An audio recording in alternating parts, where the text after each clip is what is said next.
Yes, Kenya. Tamu sana, tamu sana, tamu sana, yes.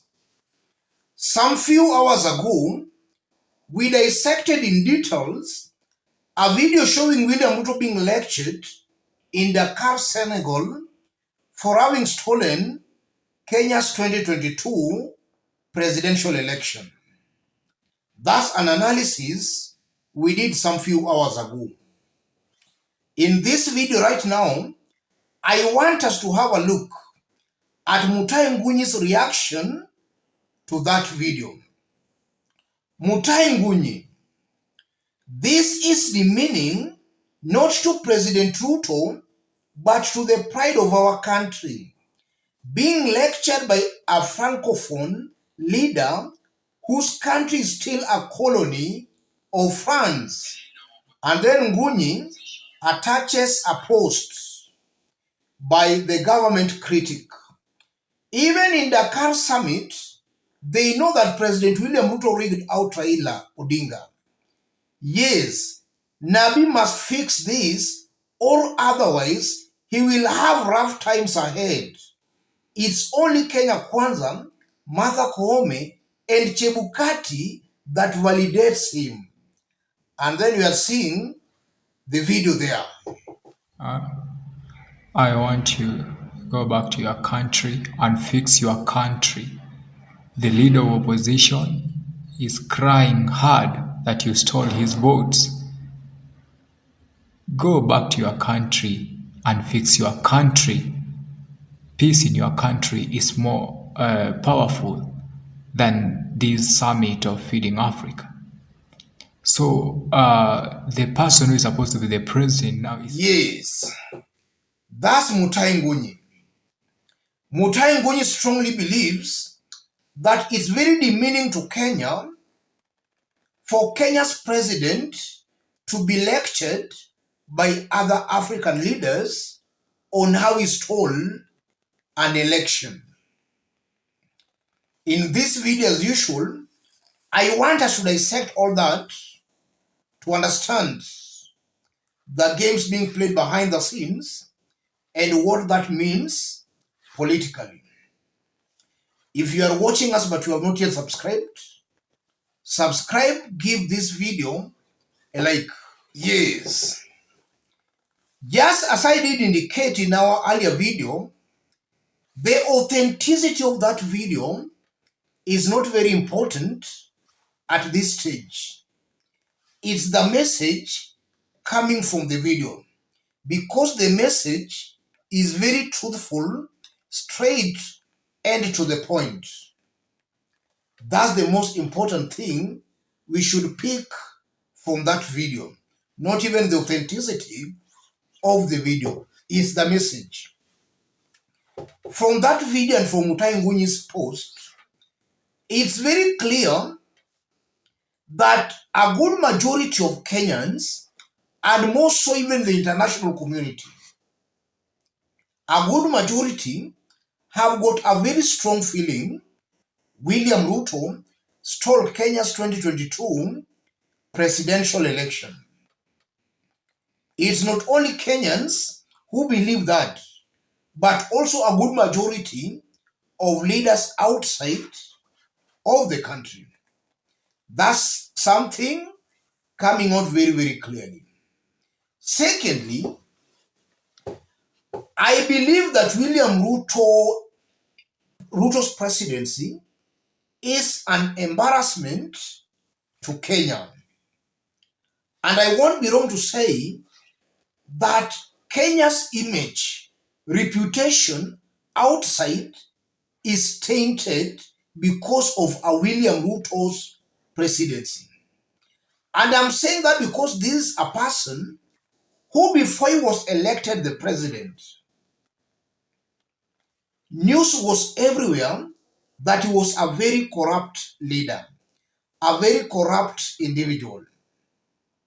So by Kenyans, actually some Kenyans, let me put some Kenyans, going forth to endorse or to elect that person as a president shows Kenya and even shows Kenyans and even Kenya as a country that is not actually smart.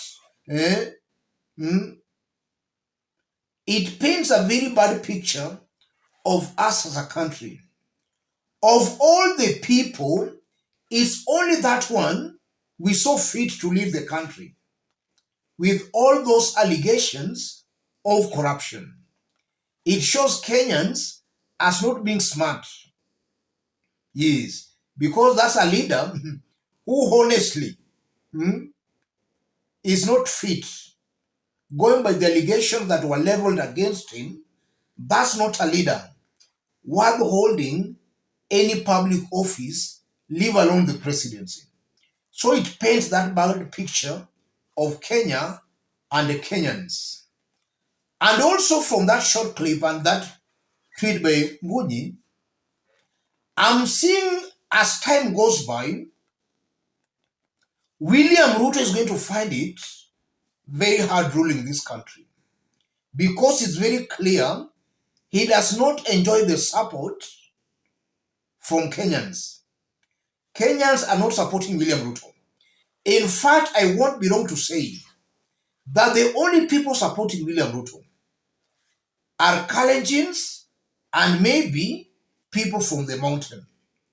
A good majority of Kenyans outside of those two communities are not supporting this government. And to make matters worse,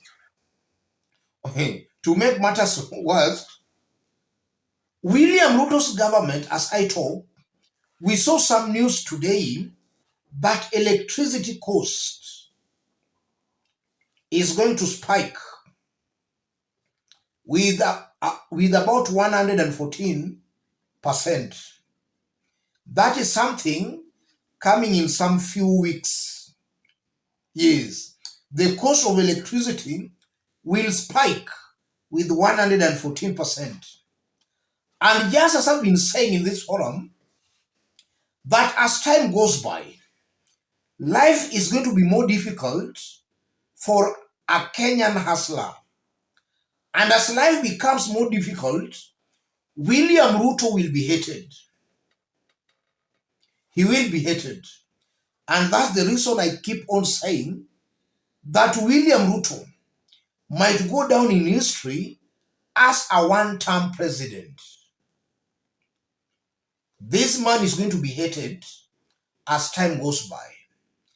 And also, if you look at what is currently happening in government, it's like a joke, a movie. Corrupt individuals, their corruption cases are being dropped for them to serve in government.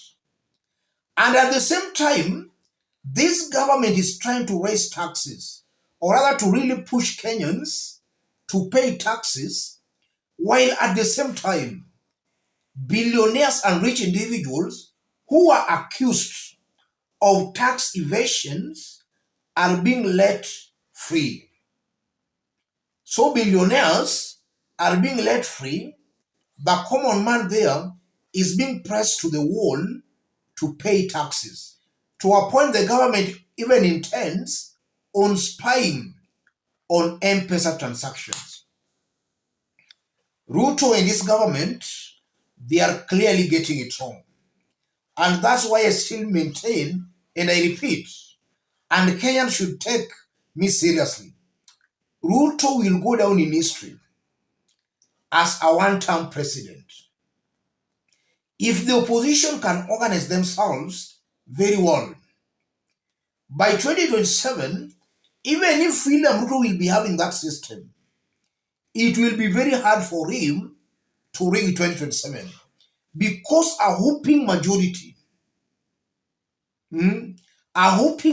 of Kenyans will be fed up with William Ruto to a point they'll not want anything to do with him or any leader associating with him if he continues the way he's going. So the opposition should organize themselves very well. By 2027, Ruto will be a very, very weak candidate. That's a fact. So let me stop it there, ladies and gentlemen. But just as I did indicate when I was starting, If you are watching us but you have not yet subscribed, subscribe, give this video a like. If you want to support our forum, I've pinned my number on the comment section. Contact me through the number or feel free to channel your support to the number. Let's meet in our next analysis.